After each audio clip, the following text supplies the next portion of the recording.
Quand on a préparé cette journée, Pierre-Louis Lyons a insisté pour qu'on parle de l'héritage de Jean-Christophe et surtout de ses élèves. Donc on va terminer la journée là-dessus avec le témoignage de deux élèves, Pierre Berger et Juan Rivera Letellier. Avant, je vais présenter un peu l'ensemble des élèves rapidement. Donc il faut aussi expliquer le contexte, donc peut-être un peu l'hérédité de Jean-Christophe. Donc parlons de la famille. Donc Jean-Christophe est un élève de Michel Hermann. Alors Michel Hermann est peut-être un des premiers mathématiciens en France à avoir débuté vraiment sa carrière par des systèmes dynamiques. Donc lui, il a été formé par Harold Rosenberg, qui lui était géomètre. Et puis c'est un des principaux responsables pour le développement des systèmes dynamiques en France. Donc il a travaillé principalement en dynamique elliptique, sur les petits diviseurs, comme ce dont on a parlé en début de matinée. Voilà. Donc les élèves de Michel Hermann ont été beaucoup marqués par la dynamique elliptique. Donc les voici. Donc les deux premiers, à peu près à la même époque, Pierre Arnoux et Jean-Christophe. Un peu plus tard, peu après, je pense, Raphaël Doisdy et Patrice Le Calvez. Ensuite, Marie-Claude Arnaud, et puis finalement, Raphaël Krikorian et Bassam Fayad. Vas-y. Alors, Albert Fati, techniquement, était un élève de Larry Ziebenman. Après, oui. Mais c'est vrai que Jean-Christophe le considérait un peu comme son grand frère. Hein, voilà. Ensuite, disons qu'il y a coup sur coup, parce qu'on était presque à un an d'intervalle, donc on était vraiment tous les trois, Jean-Christophe, Patrice et moi. Effectivement, Marie-Claude est arrivée et Raphaël sur la même tout petit peu après. Bon, merci. Voilà. Alors, la génération d'après, les élèves de Jean-Christophe, donc il y a eu 14 élèves, de Ricardo Pérez Marco jusqu'à Alba Malaga, assez récemment. Donc je peux parler de ce que je connais. Donc dans mon cas, j'étais à peu près au milieu. Moi, j'ai rencontré Jean-Christophe comme Arnaud Chérita lors d'un oral de concours. J'étais assez impressionné, un peu effrayé à l'idée d'être interrogé par une médaille Fields. Et en fait, finalement, l'oral il était très simple. Il m'a mis tout de suite à l'aise et c'était une vraie discussion mathématique. Voilà. Donc, la simplicité de Jean-Christophe. Et puis plus tard, donc j'ai été le voir pour un stage de DEA, puis pour une thèse. J'étais un peu soucieux de savoir s'il serait disponible, puisque il devait être bien occupé. Et puis à l'époque, donc on était 3 étudiants en thèse. Olivier venait juste de finir. Il y avait donc Samuel et Juan. Voilà, et en fait, non, pas du tout. Il était très disponible, il nous consacrait beaucoup de temps. Les séances de travail pouvaient durer 3 heures, et je me souviens, on se voyait, disons, tous les 15 jours, et je me souviens de journées où il discutait avec nous successivement, hein, avec des longues séances comme ça. Donc, ça montre bien la grande endurance mathématique qu'avait Jean-Christophe. Et puis, autre chose, c'est son enthousiasme très communicatif. Et donc, quand je ressortais de là, j'étais plein d'énergie pour continuer. Voilà. Donc, si on regarde les thèmes des thèses de ces différents élèves, on retrouve les différentes périodes mathématiques de Jean-Christophe. Donc le début, je pense que ça... Alors tous les élèves ont été encadrés techniquement à Orsay. Au début, on trouve la dynamique quasi périodique, donc surtout dans le cadre holomorphe. Ricardo Pérez Marco, Jérôme Bernard, dont on n'a pas retrouvé la trace, Emmanuel Rissler, Olivier Siester, et puis plus récemment Mario Ponce. Voilà. Donc, oui, je voulais dire, Jean-Christophe était très chaleureux et il prenait les élèves comme ils venaient, avec leur bagage, leur parcours, et il savait s'adapter très bien.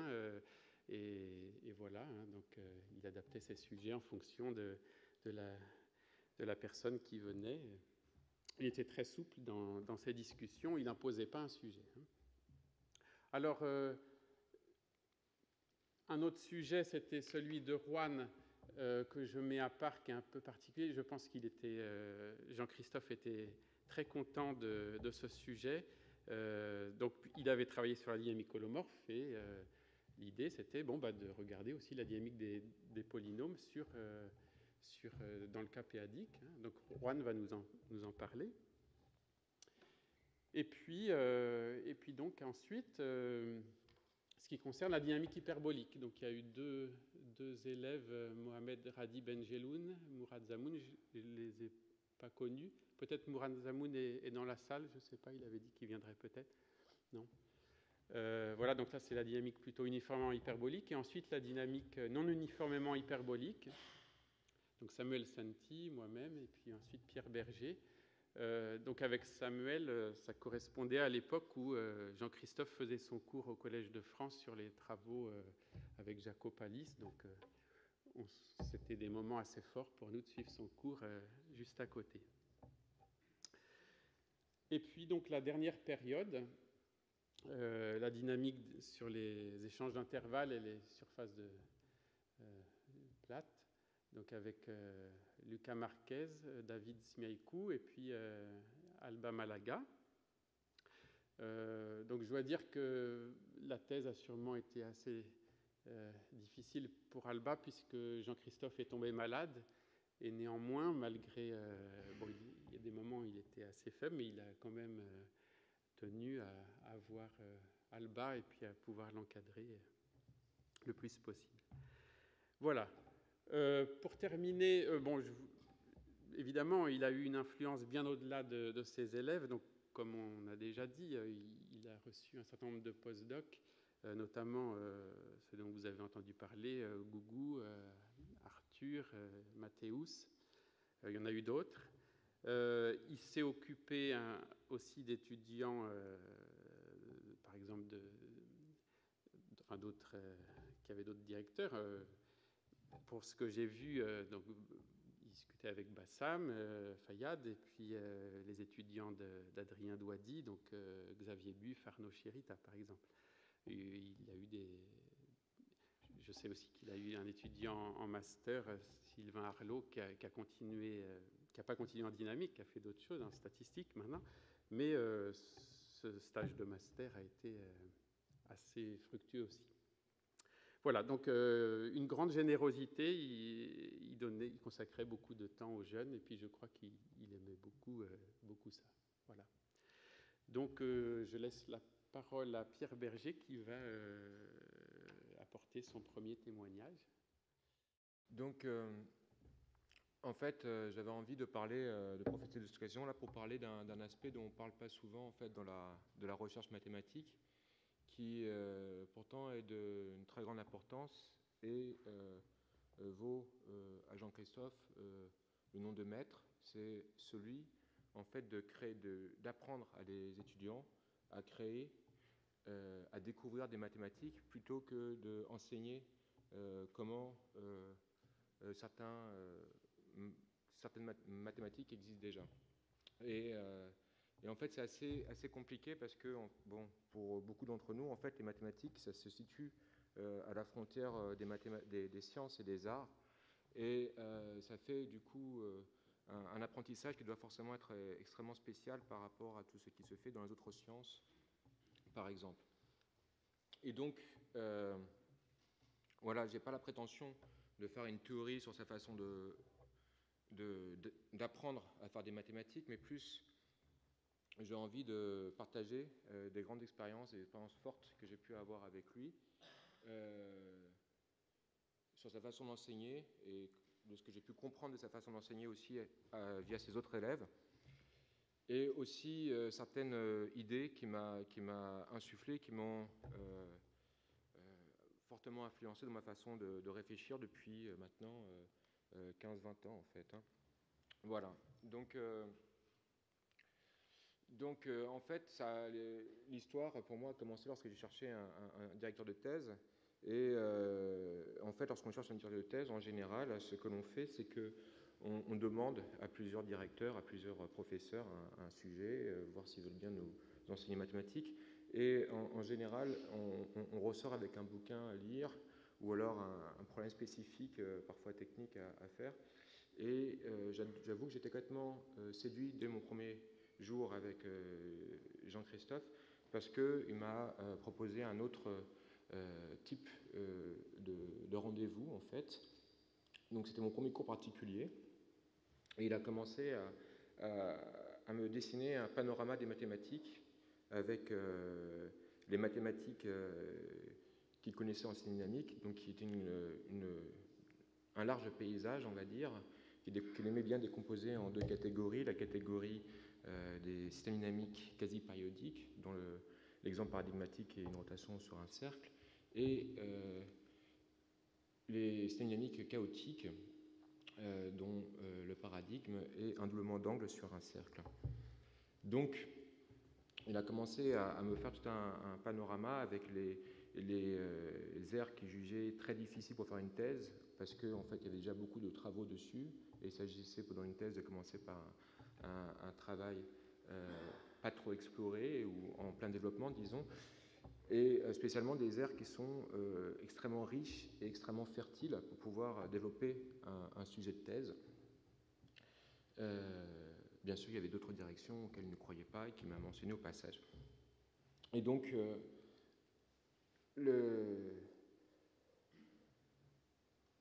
la façon dont je comprends, en ayant parlé un tout petit peu avec les autres étudiants, ou du moins en ayant lu leur sujet de thèse, c'était de se focaliser tout d'abord sur un exemple très précis et extrêmement simple d'application à étudier.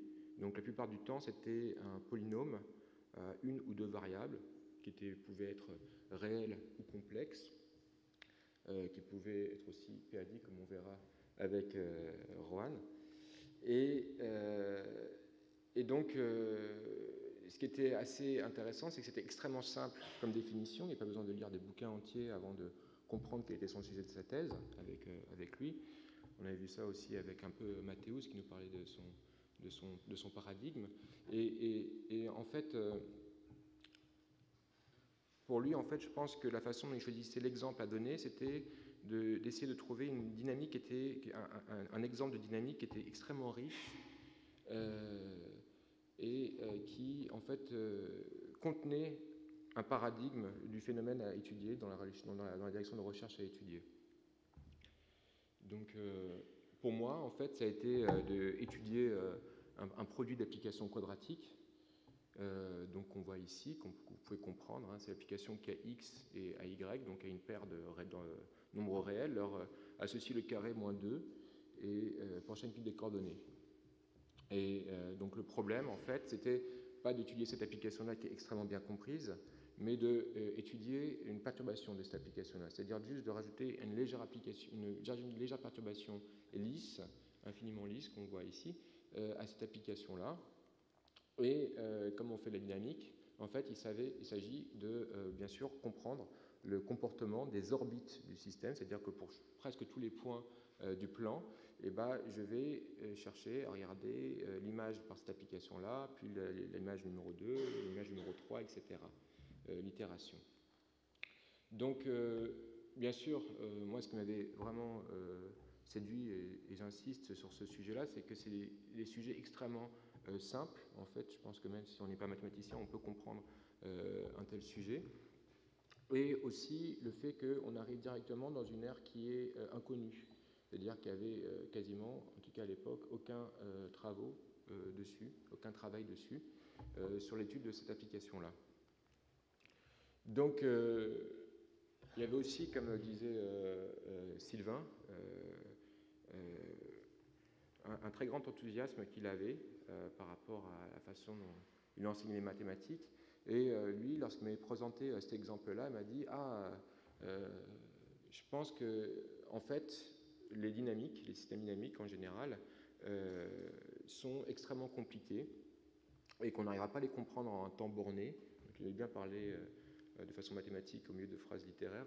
On n'arrivera pas à les comprendre en temps borné, c'est-à-dire pas avant de 50 ou 100 ans. Et je pense que l'exemple que je viens de vous montrer, il pourrait en fait générer une révolution scientifique pour montrer que, en fait, il peut y avoir des systèmes dynamiques qui sont extrêmement complexes et que ça peut générer ça et que ça même peut exister de façon typique.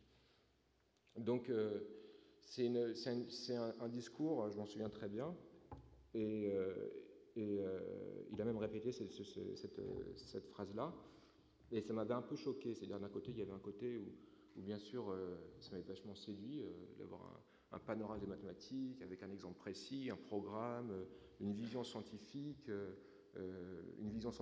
à l'intérieur d'un panorama mathématique où on voit les différents trous, les différentes zones qui sont fertiles, et un vrai programme dans sa tête. Mais ça m'a complètement bouleversé, par contre, qui me demande de montrer qu'on ne peut pas comprendre un phénomène. J'ai trouvé ça un peu bizarre, en fait. Et ça m'a perturbé, j'en ai même reparlé assez récemment avec lui. Mais je voudrais revenir d'abord sur, en fait, pourquoi, comment j'interprète, connaissant un tout petit peu le personnage, son goût, en fait, pour les exemples qui sont très simples. Il y avait quelque chose où, je pense, dans l'amour qu'il avait pour les exemples de dynamique très simples, il y avait un peu son amour pour la nature, c'est-à-dire que c'est quelqu'un qui aimait bien naviguer, qui aimait bien marcher en montagne. Là, on le voit à Stockholm, dans un week-end voile. Et aussi, peut-être par sa modestie, c'est quelqu'un qui aimait bien les mathématiques avec des applications assez simples et qui ne nécessitait pas de forcément étudier pendant des années, ou de parler à petit comité de mathématiques que personne ne comprend à part nous. Et il aimait bien justement avoir des mathématiques concrètes, si je puis dire, même si c'est des mathématiques qui sont fondamentales.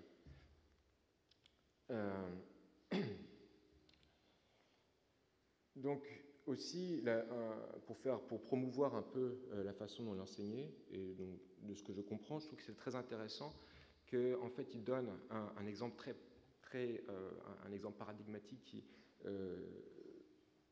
contient des variétés de mathématiques extrêmement riches, parce que, en fait, déjà, c'était des exemples qui étaient choisis pour ne pas être contenus dans une théorie.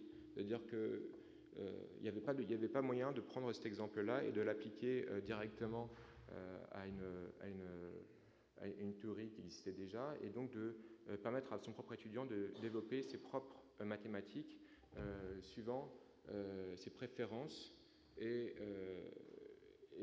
ainsi de développer son propre style et être assez rapidement, je pense, indépendant. Voilà. Donc après, je pense que Jean-Christophe était spécialiste, on a entendu ça pendant tous ces jours-là, pour pratiquer la maïeutique, c'est-à-dire d'avoir une discussion qui permet de pouvoir, à son propre étudiant, de développer ses propres idées et de pouvoir les accoucher, voilà, suivant les traditions grecques, qui remontent aux traditions grecques. C'est-à-dire que, bon, d'abord, au début de la thèse, en fait, il commençait toujours à faire un petit cours sur une théorie qui était très spéciale et similaire à un sujet qui était rencontré dans l'exemple qu'il y avait dans cette étude. Et il formulait après, en fait, des questions et des indications pour aller plus loin. Mais c'était un grand moment, en fait, où on arrive, je m'en souviens, à 22 ans, où on a directement un médaille Field qui se met à notre service pour faire un petit cours de 5-10 minutes sur un sujet spécial. Donc c'était un très grand plaisir. Et en fait, il y avait une espèce de jeu, moi je dirais plus de jeu que de compétition envers lui, que je dirais plus que les joueurs que compétitifs, où en fait il essayait de donner des indications pour aller à l'étape suivante à chaque fois. Et le jeu, c'était de rentrer dans la discussion et de commencer à essayer de pouvoir en parler plus que lui, et de plus en plus, et peut-être même jusqu'à aller donc du coup plus vite que lui, être plus à l'aise dans notre sujet de thèse que lui et que d'autres, et donc en fait actuellement d'être en fait spécialiste de son propre sujet de thèse, qui est sûrement le but d'une thèse en mathématiques. Donc après, il y avait une stratégie en tout cas moi-même je comprends dans beaucoup de ces travaux, qui se passait de la façon suivante, c'est qu'il partait donc, on vient de voir d'un exemple très paradigmatique sur son sujet de thèse. Après, il proposait de découper l'espace des phases en différents morceaux qui étaient dynamiquement définis. Et ce découpage dynamique des morceaux permettait de pouvoir écrire des relations combinatoires sur la dynamique qu'il y avait entre ces pièces de l'espace des phases. Et tout l'enjeu, c'était après de pouvoir déduire de la combinatoire des propriétés sur la géométrie de ces pièces-là et sur les propriétés analytiques de la dynamique induite entre ces pièces. Donc on verra des exemples dans un instant. Mais en fait, après cette compréhension de ce genre de dynamique-là, l'enjeu était de pouvoir en extraire un théorème. Et donc il y avait une espèce de fidélité où ce n'était pas le but de forcément aller chercher à démontrer un théorème, mais c'était plus d'abord comprendre la dynamique pour pouvoir en extraire un théorème. Et donc ça, c'est un schéma que je comprends, et c'est pour ça que j'étais pour qu'on fasse une affiche de ce style-là, où en fait, à gauche, nous avons les objets qui sont issus de la nature, où on voit ici un trio homocline, on voit ici un faux de translation, donc une translation sur une surface plate. Ici, on voit un Julia. Et ici, nous avons le produit parabolique qui a été expliqué dans l'exposé avec Moreira et Pallis. Ici, nous avons en fait le diagramme de Rosy qui était réindexé par Jean-Christophe pour comprendre cette dynamique-là, qui est sur les perturbations du flot rectiligne sur une surface plate. Ici, nous avons l'opération de Douadigis de renormalisation qui permet de pouvoir relier en fait l'arithmétique du multiplicateur au point fixe à la dynamique de renormalisation. Et enfin, nous avons les puzzles ici qui ont très bien été expliqués par Bouffe et Flexor. Et enfin, donc, de cette analyse, en fait, de cet encodage combinatoire, parce que ce sont tous après, c'est tous des objets qui permettent de pouvoir définir un combinatoire, on peut en déduire ici des théorèmes. Donc, nous avons ici les théorèmes qui sont dus d'une part à Moreira, Pallis, Moreira, Yocose, où on voit qu'au-dessus d'une certaine dimension de Hausdorff, on va avoir forcément une zone avec de l'hyperplacité non uniforme. Une zone rouge ici permet de pouvoir étendre un peu cette étude-là dans certains cas où les dimensions de Hausdorff satisfassent cette inégalité-là. Ici, nous avons le théorème dont a parlé Stefano Marmi sur comment redresser en fonction de la combinatoire en fait, un flot qui n'est pas rectiligne, en fonction des combinatoires qu'on va pouvoir lire sur ce diagramme-là. Ici, nous avons en fait la conjecture de Marmi-Moussa-Yocose qui a été par la suite démontrée par Bouffe et Cherita. Et enfin, nous avons ici les puzzles qui ont permis de pouvoir étudier les propriétés de connexité locale de ce genre d'ensemble. Donc, pour parler de façon, comment dire, des conseils qu'ils pouvaient donner, en fait, par exemple, c'était des conversations comme ça, où tu avais d'abord étudié cet ensemble de Cantor. Alors, moi j'étais en DEA, donc en master 2. Bien sûr, j'ai posé la question de qu'est-ce que ça voulait dire de ça. Et la réponse était juste décris-moi ce Cantor. Okay, donc voilà, par exemple, un Cantor qu'il fallait décrire. Et je trouve que c'était assez simple comme façon d'enseigner les mathématiques parce que finalement, voilà, décrire la géométrie de ce Cantor-là, c'est juste de dire, voilà, on a juste un langage mathématique et on doit décrire un ensemble comme ça, comment est-ce qu'on s'y prend. Et c'était, je pense, le genre de mathématiques, c'était comme ça que je comprenais sa façon de voir les mathématiques, donc avec beaucoup de liberté. Une autre fois, j'étais arrivé, j'en souviens, à Trieste, je revenais de 6 mois de stage de master au Brésil, et on avait discuté de choses avant, en fait, pour mon mémoire de DEA, et je disais, bon, je pense que j'arrive généraliser notre exemple. Et je commençais à essayer d'expliquer ce que je ressentais, ce que je voyais, comment est-ce que je comprenais l'objet. Et donc je disais, voilà, je vois un ensemble compact avec plein de courbes, de variétés de différentes dimensions. Et en fait, j'avais vraiment du mal à lui expliquer ce que je ressentais. Et il y avait toujours ce côté-là où il cherchait à rassurer. Il disait, bon, oui, tous les mathématiciens ont ce problème-là. Il s'agit, en fait, d'expliquer ce que l'on ressent, ce que l'on voit, et ce que l'on... Voilà. Et là, il commençait son exercice de maïotique, où il commençait à dire, bon, est-ce que tu vois une courbe qui est injectivement émergée? Et il se mettait à le dessiner, comme ça, la courbe. Et c'était vraiment un grand moment de plaisir, parce qu'on avait l'impression d'avoir quelqu'un qui était extrêmement brillant, bien sûr, et qui se mettait au service littéral de ses élèves, pour pouvoir leur faire accoucher leur idée. Donc c'était vraiment un grand moment de plaisir qu'on avait. Voilà. Donc, en fait, ce moment-là qu'on vient de voir, où il était toujours en train d'essayer de rassurer un peu, de nous rassurer sur nos facultés mathématiques, et en fait, c'est un truc qu'il avait beaucoup l'habitude de faire.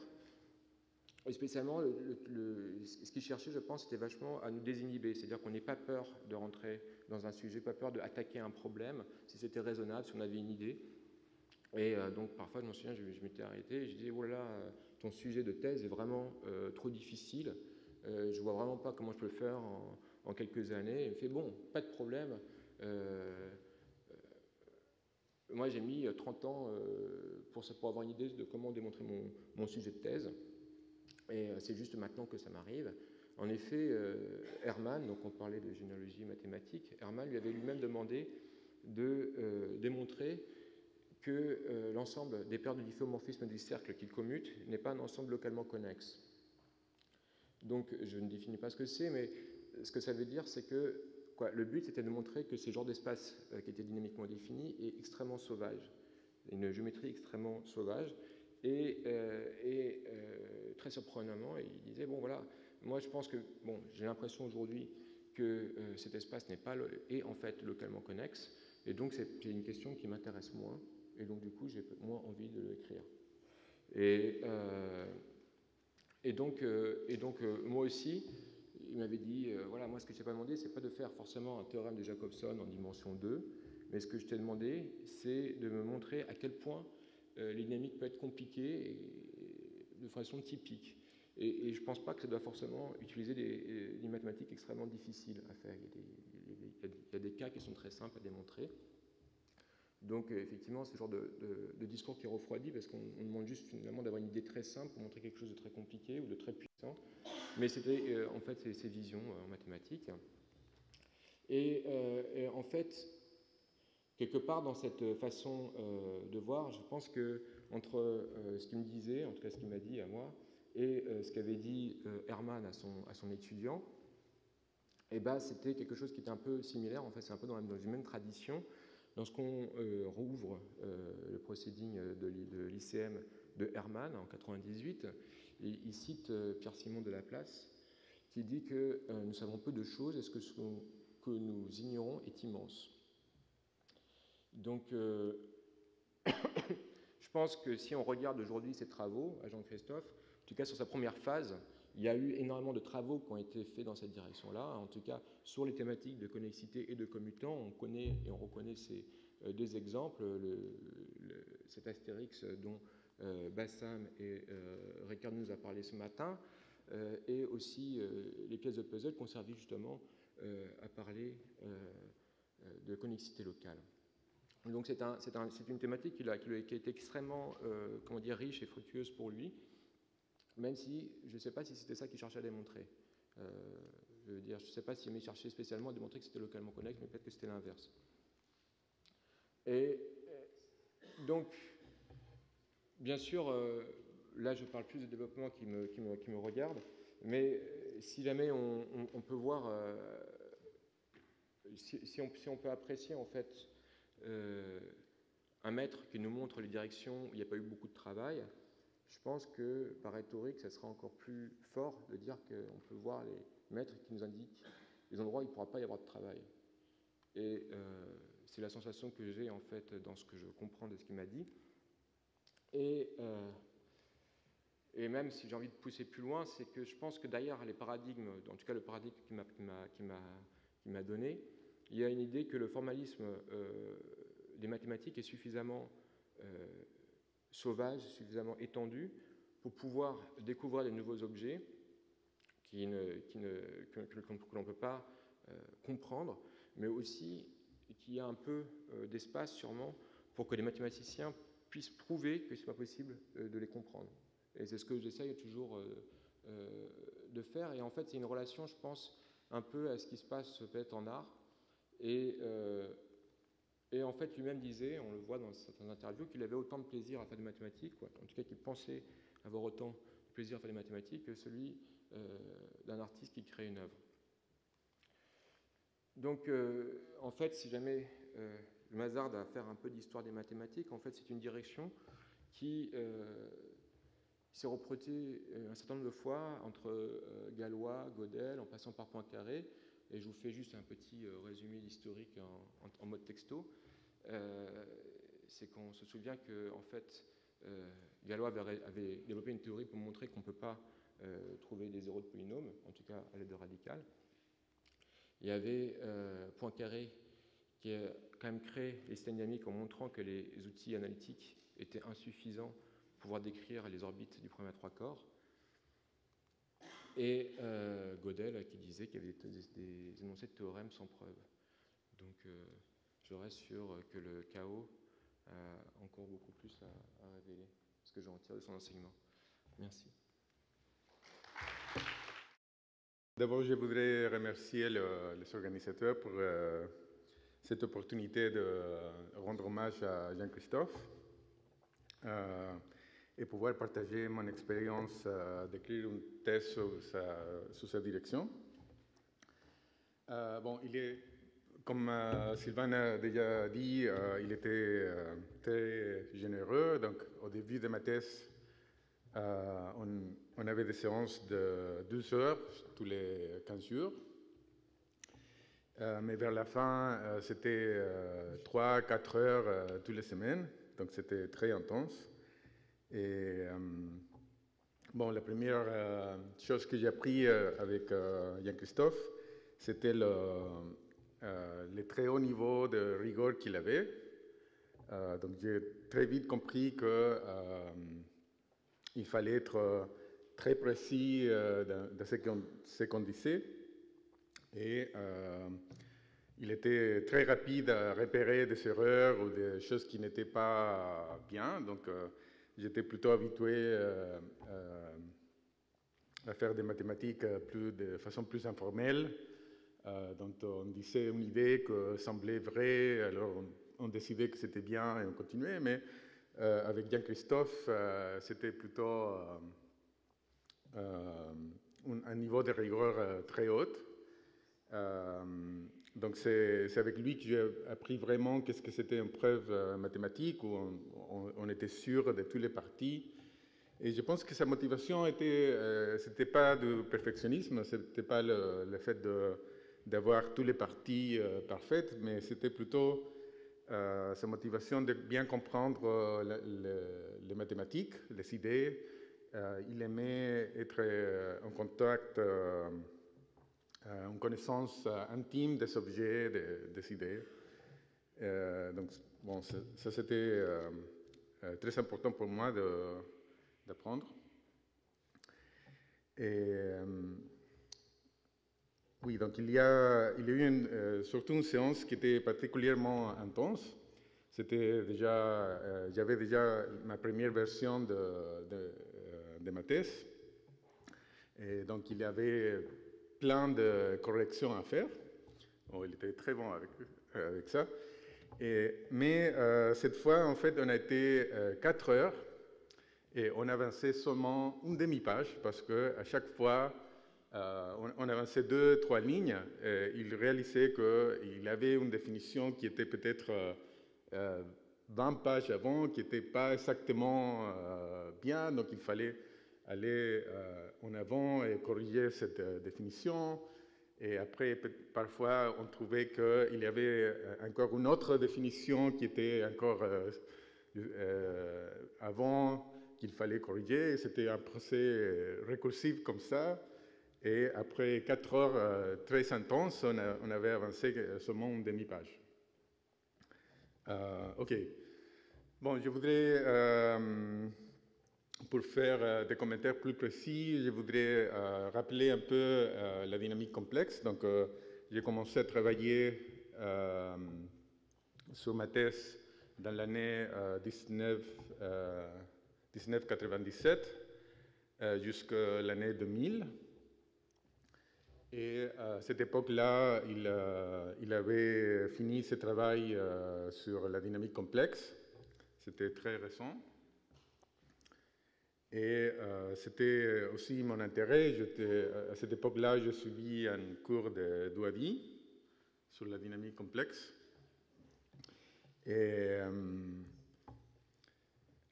donc, oui, donc pour moi, c'était naturel de parler avec lui. Et donc, je voudrais faire un rappel. Oui, donc c'était cette période entre l'année 1997 jusqu'à 2000. Et après, il a fait des cours au Collège de France l'année 2001 et 2002 sur la dynamique pédique. Et bon, dans cette époque-là, j'étais déjà aux États-Unis dans un postdoc, mais il m'invitait pour un mois chaque fois pour suivre son cours. OK, donc je voudrais rappeler assez rapidement quelques faits, enfin la dynamique complexe, quelques aspects de la dynamique complexe, la théorie de base. Donc, l'objet de base, c'est, bon, on va itérer sur la sphère de Riemann, que je vais noter comme ça, parce qu'après, on va changer le corps de base, les complexes par les pédiques. Et donc, on se donne une fraction rationnelle à coefficient complexe, dont le degré est au moins 2. Et on voit cette application comme une application de la sphère de Riemann dans elle-même. Donc, à chaque pôle, on déclare l'image de l'infini, sinon on prend la valeur de la fraction rationnelle. Et on commence à itérer. On prend les itérations de la fonction rationnelle. Et il y a une partition très importante de la sphère de Riemann dans la partie stable, c'est l'ensemble de Fatou. Donc on regarde la suite des itérés de la fraction rationnelle et on regarde l'ensemble où il est plus grand ouvert, où la suite est normale, c'est-à-dire donc tous les points pour lesquels on a un certain voisinage où la suite des itérés est normale, donc on peut prendre des sous-suites convergentes, donc c'est une dynamique stable. Et on appelle les complémentaires l'ensemble de Julia, c'est la partie chaotique, c'est aussi, ça coïncide avec la fermeture des points périodiques répulsifs, donc c'est vraiment la partie chaotique.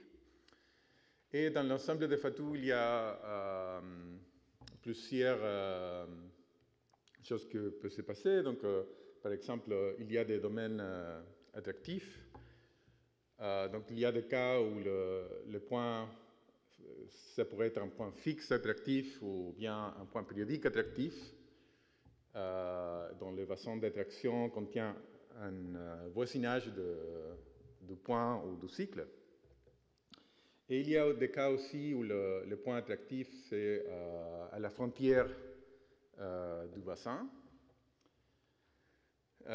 Et il y a aussi le domaine des rotations. Donc, il y a les travaux très importants de Jean-Christophe dans le cas de Siegel, où il y a tout un disque où la dynamique est conjuguée dans une rotation. Et il peut y avoir aussi des anneaux où on a une conjugaison et une rotation. Et bon, il y a des théorèmes de base. On sait que chaque point, donc ça c'est essentiellement tout ce que peut se passer parce que chaque point de l'ensemble de Fatou s'envoie sur une de ces composantes périodiques, soit attractif ou soit un domaine de rotation. Donc ça c'est un théorème de Fatou et Sullivan. Et l'autre information importante, c'est qu'en fait, il n'y a qu'un nombre fini des composantes attractifs et des domaines de rotation. Ça, c'est un théorème de Shishikura. C'est en fait le nombre de cycles des composantes périodiques est borné par le nombre de points critiques. Et les premiers résultats dans cette direction étaient par Fatou. Il a montré que chaque cycle des domaines attractifs doit attirer au moins un point critique. C'est un fait qui ça va être important après. Donc, oui, donc il y a ce théorème de Fatou. Chaque point attractif, soit-il strictement attractif ou parabolique, attire au moins un point critique. OK, donc voilà, c'est l'effet élémentaire de la dynamique complexe. Et ceci, c'est un dessin d'un ensemble de Julia qui se trouve dans un papier de Yokos que je voudrais mentionner. C'est un travail très joli qui est en dynamique complexe qui a fait Yokos avec Carlson et Yokos. C'était très influent, donc ça n'a pas mentionné aujourd'hui, donc je voulais un peu parler de ça. Donc, c'est un travail très joli. Il montre qu'il y a plusieurs aspects de Julia qui coïncident en fait. Donc, par exemple, dans cette figure, on peut regarder, on peut voir que la structure de Julia ressemble. Donc, si on prend un petit morceau de Julia, il ressemble tout au Julia entière. Donc, c'est le plus proche qu'on peut être. Qu'un Julia peut être un fractal avant de point critique. Et Carlson, Jones et Yokos, ils ont montré que cette propriété fractale de Julia, c'est en fait équivalent à une propriété géométrique de Julia, le fait que les complémentaires soient un domaine de jaunes. C'est une condition qui est étudiée en géométrie complexe. Et ils ont montré aussi que cette condition sur la géométrie de Julia est équivalente à une condition faible de hyperbolicité. Donc il y a ces trois concepts qui coïncident dans le cas des ensembles de Julia. Et c'est un travail qui était très important et ça a été généralisé en plusieurs directions. Il y a notamment le travail de Chitinsky, Grachik et Smirnov qui ils ont généralisé ça au cas des applications Collegman. Donc, les Julia qui sont Holder, des domaines Holder, correspondent précisément aux polynômes qui satisfont les conditions de Collegman topologique. Voilà. Et bon, j'ai commencé ma thèse dans l'année 1997. Et Yokos, il avait montré son résultat sur la connexité locale de l'élément de Brod. Ça, c'est un dessin qu'il a fait dans son papier à la conférence mondiale. Et oui, c'est lié à l'une de mes premières rencontres avec lui. Donc, c'est un peu étonnant qu'il n'a jamais écrit ce travail, qui c'était très important, mais il n'a jamais écrit les papiers. Donc à cette époque-là, j'ai suivi cette cours de Douadi sur la dynamique complexe. Et il y avait un flot continu de papiers qui utilisaient la technique de Yokos, les passos. Et on trouvait souvent des citations de papier, un papier de Yokos, avec des différents titres qui c'était son travail sur les puzzles. Et je savais qu'il n'avait pas écrit, mais j'ai trouvé pas mal d'articles qui citaient un papier avec exactement le même titre. Je pense que les gens ont simplement copié-collé. Mais bon, je disais donc, bon, s'il y a tellement de citations, alors c'est parce que peut-être il a des notes ou peut-être il va bientôt publier. Donc, bon, je n'ai pas résisté et je suis allé le voir et je lui ai demandé sur son papier que je trouvais, je lui ai montré les citations. Donc, il a ri et il a dit, bon, il n'avait pas écrit, il était très content. En fait, c'est là que je me suis rendu compte qu'il n'avait aucune intention d'écrire le papier. Il avait déjà des expositions sur ses travaux, donc il ne voyait pas la nécessité d'écrire le papier. Voilà, donc peu après, il m'a proposé de travailler, de faire une thèse. Et il avait une idée, donc il savait que j'étais intéressé en dynamique complexe. Et donc il a proposé de travailler sur la dynamique complexe. Il avait une idée très simple, on pourrait dire même naïve, mais c'était très audacieux en même temps, très ambitieux.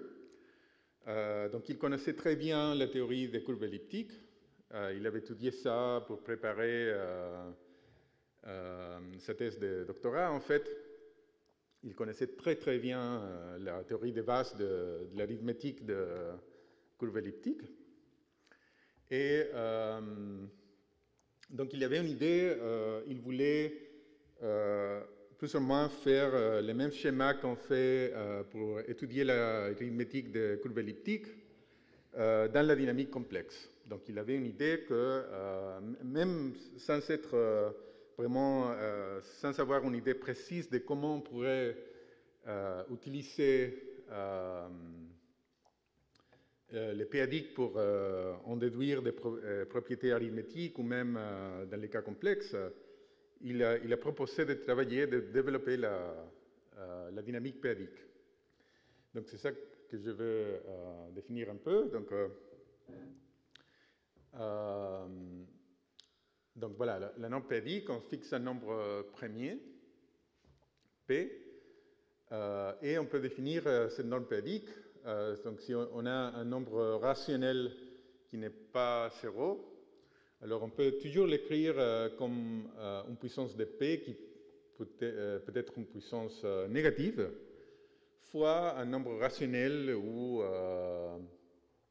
m et n ne sont pas divisibles par p. Donc on met tous les facteurs p à côté dans une seule puissance L, et alors la norme p-adique est p la puissance moins L. Donc la norme p-adique de p est 1 sur p. Et bon, on vérifie que c'est effectivement une norme sur les corps de nombres rationnels. Et la complétion les nombres rationnels par rapport à cette norme s'appelle le corps de nombres p-adiques, c'est QP. C'est un analogue de la droite réelle. Et l'analogue le plan complexe, c'est l'ensemble CP, c'est le corps de CP. C'est simplement une complétion d'une fermeture algébrique de QP. Donc il faut d'abord, lorsqu'on fait une fermeture algébrique, on trouve un corps qui n'est pas complet, donc on doit compléter, on obtient comme ça un corps qui est à la fois complet et algébriquement clos. C'est l'analogue p-adique des nombres complexes. Et donc, comme un exemple, si P, le nombre premier, P égale à 2, alors on peut, cette suite, la la somme des puissances de 2 est maintenant convergente, parce que la puissance de 2, elles sont très petites, elles décroissent exponentiellement. Et la formule usuelle pour calculer une somme géométrique, donc en fait, ça c'est égal à moins 1. Donc on change la topologie, la notion de convergence avec cette norme pédique. Et il y a un théorème d'Ostrowski qui dit qu'en fait, avec la valeur absolue usuelle, les normes pédiques sont tous les possibles, sont toutes les normes qu'on peut avoir sur les cas pédiques. Et ils sont tous reliés entre eux par la formule de produit. Donc en fait, si on multiplie la valeur absolue d'un nombre rationnel qui n'est pas 0, on multiplie ça, donc la valeur absolue avec les nombres pédiques pour tous les nombres premiers P, on trouve 1.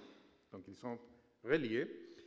Et c'était l'idée de Yukos, donc il voulait d'une certaine façon, donc l'idée c'est que si on a une connaissance de qu'est-ce qui se passe aux normes pédiques, on pourrait en principe avoir une information sur la norme, la valeur absolue usuelle. Donc il voulait appliquer cette idée au cas de la dynamique complexe. Donc il voulait développer la dynamique pédique pour après pouvoir combiner toute cette information et trouver une information non triviale sur les cas complexes. Donc à la fin, je vais mentionner un résultat très joli qui va exactement dans cette direction, qui réalise exactement ça. Donc on a un énoncé qui ne mentionne pas les nombres pédiques et on utilise l'information qu'on a pour les nombres pédiques pour montrer ce résultat. Voilà, donc le but c'est d'étudier la dynamique de fonctions rationnelles complexes. Ok, donc j'étais très content parce que c'était un projet qu'il fallait faire de zéro. Il fallait commencer. Il n'y avait absolument rien sur le sujet. Il y avait quelques exemples éparpillés dans la littérature, peut-être 3 ou 4, où on étudiait de certaines dynamiques, mais à part ça, il n'y avait absolument rien. Donc j'étais très content de pouvoir commencer avec ce projet. Ok, bon, et à cette époque, bon, j'avais déjà, on a commencé à travailler, donc c'était clair pour moi le niveau de rigueur qu'il fallait, enfin, comme un étudiant de Yukos qu'il fallait avoir, mais même après avoir compris ça, il y a eu un choc culturel. Donc, bon, je suis chilien et au Chili, parfois, on a une certaine façon de faire les choses. Donc, souvent, bon, je ne dis pas tout le temps, mais souvent, quand on a un problème, on essaie d'éviter, d'ignorer d'abord le problème. Si le problème il est trop grave, alors on essaye de trouver une solution qui ne soit pas trop compliquée, mais suffisante pour éviter les choses. Et bon, pour mieux expliquer ça, j'ai trouvé cette photo au Chili. Donc voilà un problème grave, on ne peut pas ignorer, parce que sinon il aura un accident. Voilà, il y a un trou dans la rue. Et parfois au Chili, on a cette façon chilienne de faire les choses. Au lieu de régler les problèmes, on met des indications pour que les gens puissent éviter. Voilà. Donc j'avais un peu encore cette façon chilienne de faire les choses. Et voilà, donc on a commencé à travailler et dans un moment, il fallait étudier l'analyse ultramétrique, l'analyse pédique. Et je me rappelle toujours d'une séance qu'on avait, donc je lui montrais. Bon, c'est délicat parce que Donc CP est un corps qui est d'abord totalement disconnexe. Donc on ne peut pas utiliser la connexité usuelle pour même définir qu'est-ce que c'est une application analytique, une fonction analytique. Donc il faut faire autrement. Et c'est aussi un corps qui n'est pas localement compact, qui ne s'aide pas, donc il faut avoir attention. Donc ce qu'on fait pour l'analyse PDX, c'est on se donne une classe de domaines qui s'appelle les affinoïdes, et on définit les fonctions analytiques comme le limite uniforme des fractions rationnelles qui n'ont pas de pôle sur ce domaine. Voilà. OK, donc on a commencé à travailler, donc il y avait une séance, et moi je voulais passer, donc mon plan c'était, OK, on va regarder ça 5 minutes, et on va passer à la dynamique, c'est ça que je voulais faire. Donc le problème c'était de comprendre, il avait l'analyse, et je voulais passer rapidement aux choses intéressantes. Donc j'ai montré ça à Jean-Christophe au tableau, et il s'est arrêté, il a commencé à regarder en silence. À cette époque-là, il fumait, donc il a allumé une cigarette. J'étais très inquiet. Il a fini son cigarette, rien, en silence. Et bon, il a posé une question pour clarifier les définitions. Après, une autre cigarette, encore de silence. Un troisième cigarette. Oh là là. J'étais très inquiet. Et alors, et après ça, il m'a expliqué toutes les propriétés, tout ce que je n'ai pas vraiment fait très bien. Il l'a fait absolument. Il ne s'est même pas levé, il n'a écrit rien. Et simplement, en regardant au tableau, il a pu comprendre tout immédiatement. Et ce qui est intéressant, c'est qu'il a fait une analogie suivante. Donc, on a par exemple cette propriété. Si on prend deux affinoïdes qui ont un point en commun, alors la réunion, c'est aussi un affinoïde. Et donc, ça c'est, bon, si on utilise l'intuition archimédienne de complexe, ça c'est complètement faux. Mais dans les corps PADX, c'est grâce à cette inégalité plus forte, l'inégalité ultramétrique. Et ce qu'a fait Jean-Christophe, c'est en fait qu'il a trouvé une analogie entre les affinoïdes et les ensembles compacts. En fait, les ensembles compacts, ils ont les mêmes propriétés. Si on prend la réunion de deux ensembles compacts avec un point en commun, c'est encore un ensemble compact. Et en fait, on a trouvé après qu'il avait absolument raison. Donc, quand on considère ça dans l'espace de Berkovich, donc il y a toute cette approche de trouver... donc, il y a une compactification très naturelle du corps CP qui s'appelle l'espace de Berkovich. Et l'analogue, ces ensembles affinoïdes sont des traces des ensembles basiques où on fait l'analyse. Et il s'agit des ensembles convexes, en fait. Donc, il avait une intuition incroyable. Voilà, donc, ça, c'est des notes qu'il a pris, qu'il écrit pour l'un des cours au Collège de France.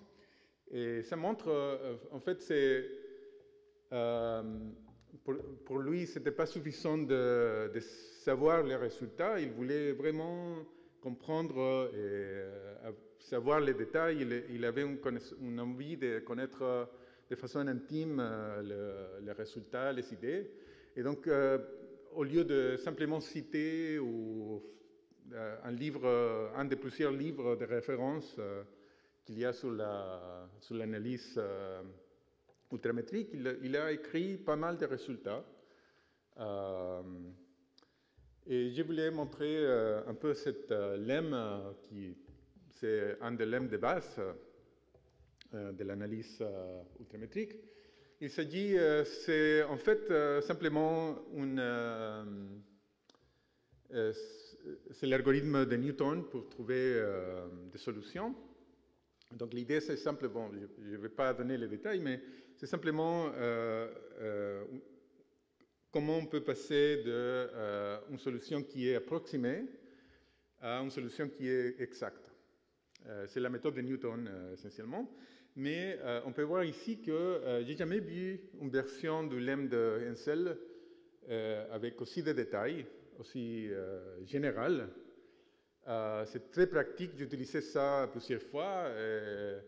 Il donne, c'est exactement la même preuve, mais il a réussi à extraire tous les détails. Il donne l'estimation exacte pour laquelle on a la condition. Qu'est-ce que ça veut dire qu'on a une solution approximée? Il dit ça exactement avec une précision optimale. Et il dit en plus exactement où c'est la solution exacte. On peut trouver, il donne exactement la taille où on va trouver la solution exacte. Donc je pense que c'était un peu la façon où il faisait toutes les choses. De façon, il aimait connaître d'une façon plus personnelle les choses et avoir une connaissance plus intime avec les résultats.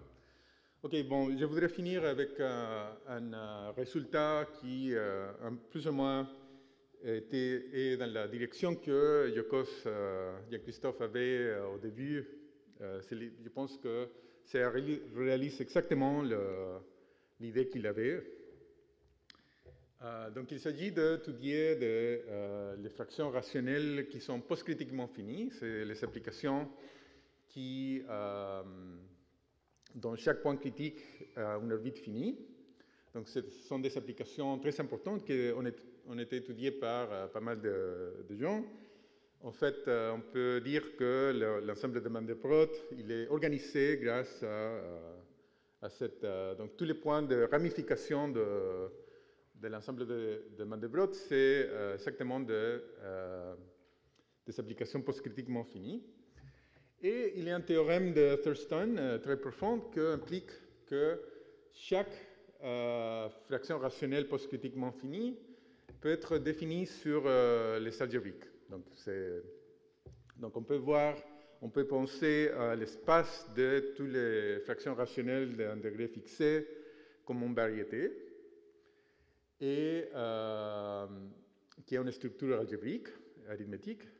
Et dans cette variété, il y a des points spéciaux qui sont les fractions rationnelles post-critiquement finies, qui sont des points algébriques. Et il y a donc ça, c'était connu depuis Thurston dans les années 80. Et il y a ce théorème qui était publié en fait en 2014. Ça, c'est la date du préprint.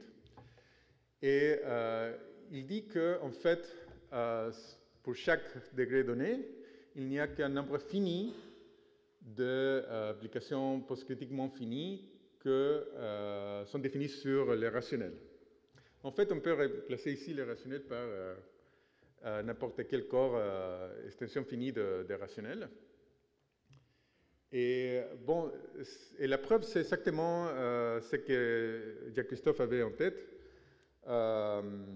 C'est son idée. En fait, on utilise ce théorème de Fatou que chaque point attractif attire un point critique. Ils sont utiliser, bon, ce n'est pas exactement vrai comme ça, mais si le point est suffisamment attractif, c'est vrai, et alors c'est ça qui s'utilise de façon, il combine cet fait pour tous les points, tous les premiers, pour en déduire ce résultat. Il faut plus de choses, mais c'est le résultat clé de ce théorème.